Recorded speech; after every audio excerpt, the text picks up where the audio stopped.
Quantitative research की। Quantitative research वो research है जो डेटा कलेक्शन एनालाइजिंग पर इस तरह फोकस करती है कि रिजल्ट आपने न्यूमेरिक फॉर्म में देना है, मतलब it comes with the result in numbers. आपका रिजल्ट हमेशा नंबर्स की फॉर्म में आएगा। आप वेरिएबल्स को मेजर कर रहे हैं, आप पैटर्न्स को मेजर कर रहे हैं, आप थ्योरीज को टेस्ट कर रहे हैं, आप हाइपोथेसिस को स्टैटिस्टिकल वे में ले रहे हैं और आप रिलेशनशिप फाइंड कर रहे हैं वेरिएबल्स का, आप उसकी बेस पे प्रिडिक्शंस बना रहे हैं। ठीक है, तो ये है क्वांटिटेटिव रिसर्च। अब आपने क्वांटिटेटिव रिसर्च को इसको दो ह्यूज हिस्सों में तकसीम किया जाता है, एक है एक्सपेरिमेंटल रिसर्च और एक है non experimental research. Non experimental research ज़्यादा कॉमन है, एक्सपेरिमेंटल टोटल डिफरेंट है, नॉन एक्सपेरिमेंटल टोटल डिफरेंट है। नॉन एक्सपेरिमेंटल रिसर्च की 3 टाइप्स हैं। नंबर 1 है descriptive survey research, number 2 is correlational research and number 3 is causal comparative research. ठीक है, इनको हम डिटेल में भी स्टडी करते हैं। Then it comes for experimental research. अब एक्सपेरिमेंट का वर्ड आपको पता चल रहा है कि कुछ एक्सपेरिमेंटेशन होगी। ठीक है, तो इसमें क्या है, pre experimental, true experimental and quasi experimental. ठीक है, अब हम बात कर लेते हैं डिस्क्रिप्टिव सर्वे रिसर्च। ये बहुत कॉमन रिसर्च का टाइप है, मोस्टली लोग इसको यूज़ करते हैं डिस्क्रिप्टिव सर्वे को। डिस्क्रिप्टिव सर्वे रिसर्च क्वांटिटेटिव रिसर्च का वो समझे टाइप है जिसमें आप लोगों के ओपिनियन ले रहे हैं, लोगों के बिहेवियर्स को नोट कर रहे हैं, लोगों के एटीट्यूड को भी नोट कर रहे हैं, लोगों के कैरेक्टरिस्टिक्स को आप देख रहे हैं। इसमें आपने ये करना है कि एक ख़ास किस्म का जो ग्रुप है ना लोगों का, आपने वो देखना है कि वो कैसे चेंज हो रहा है, उस पर जो डिफरेंट सिचुएशन है वो कैसे चेंज हो रही है। ठीक है, ये मेथड एजुकेशन में, सोशल साइंसेस में, मार्केटिंग में, हेल्थ स्टडीज़ में बड़ा कॉमन है। ठीक है, इसमें आपने सिंपल ये करना है कि सर्वे करना है। सर्वे जो आप कहते हैं ना, सर्वे स्टडी है जी, सर्वे है। आपने कहा कि 600, 700, 1000, 2000 लोगों का ग्रुप है, ये वो ग्रुप है जो इस चीज़ में काउंट होता है। ठीक है, अब हम रिसर्च करना चाहते हैं जी कोविड के लोग, कोविड में कितने लोग सफ़र हुए। अब आपने कोविड में सफ़र, हर बंदा आपकी स्टडी का हिस्सा है और आपने उनसे आपने जो भी टूल बनाया, आप इंटरव्यू ले रहे हैं, आप क्वेश्चन फिल करा रहे हैं, whatever the tool you are using, आप उससे डेटा कलेक्ट करें। और सर्वे रिसर्च का सबसे मेन पॉइंट आपको मैं बता दूँ, हमेशा आपका जो टूल है, अब टूल क्या है, आप इंटरव्यू ले रहे हैं, आप सवालनामा फिल करा रहे हैं जिसको क्वेश्चन कहते हैं। ठीक है, आप कोई चेकलिस्ट फिल करा रहे हैं, यस और नो में आंसर ले रहे हैं, आप रेटिंग स्केल में आंसर ले रहे हैं, वो सब स्ट्रक्चर्ड होगा।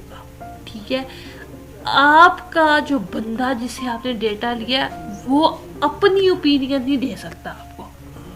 ठीक है, जो सवाल पूछा उसका वही जवाब देना है, इधर से उधर नहीं निकलना उस बंदे ने।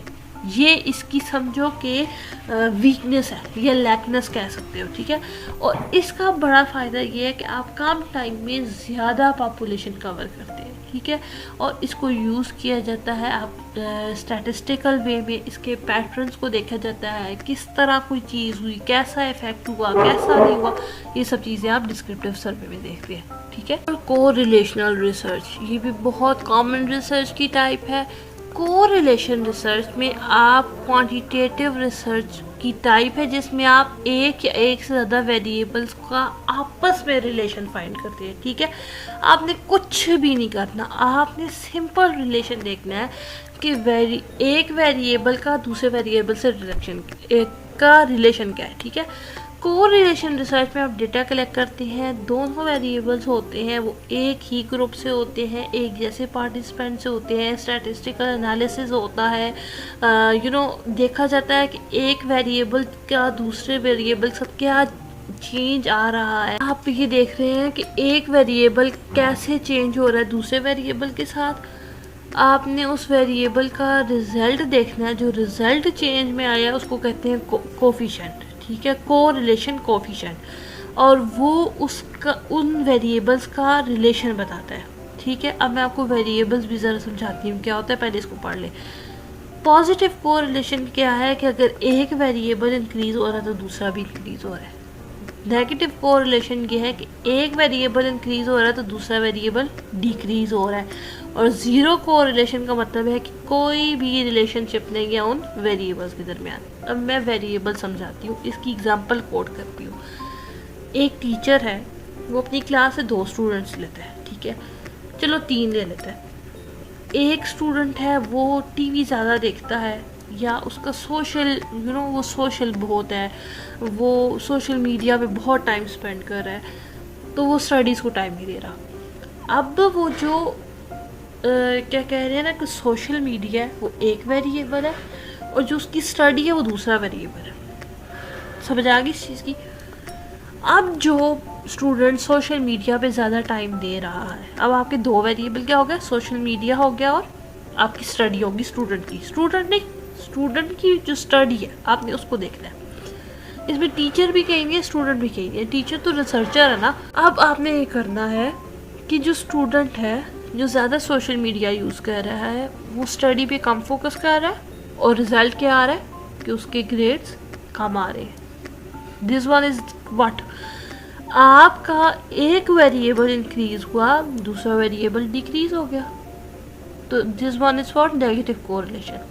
दूसरे स्टूडेंट पे आते हैं। दूसरा स्टूडेंट है वो सोशल मीडिया जो है अभी वो बहुत ज़्यादा यूज़ कर, या वो सोशल मीडिया कम यूज़ कर, चलो ज़्यादा यूज़ करता है, और उसकी स्टडीज़ भी बहुत अच्छी है। क्या हुआ, उसका सोशल मीडिया एक वेरिएबल, उसकी स्टडी सेकंड वेरिएबल।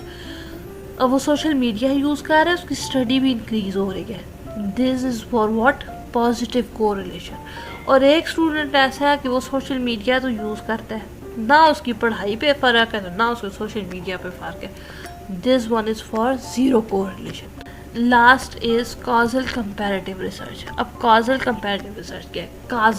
काज से निकला है, इसको हम कहते हैं एक्स पोस्ट फैक्टो रिसर्च, ठीक है। क्वांटिटेटिव में ये एक्स पोस्ट फैक्टो रिसर्च पे भी काम आती है। अगर आपको कहीं पे पूछ ले what is x post facto research, तो आपको आना चाहिए कि this one is for causal comparative research. इसमें आपने क्या फाइंड करना है? कॉज, वजह, रीज़न क्या है 2 ग्रुपों के दरमियान।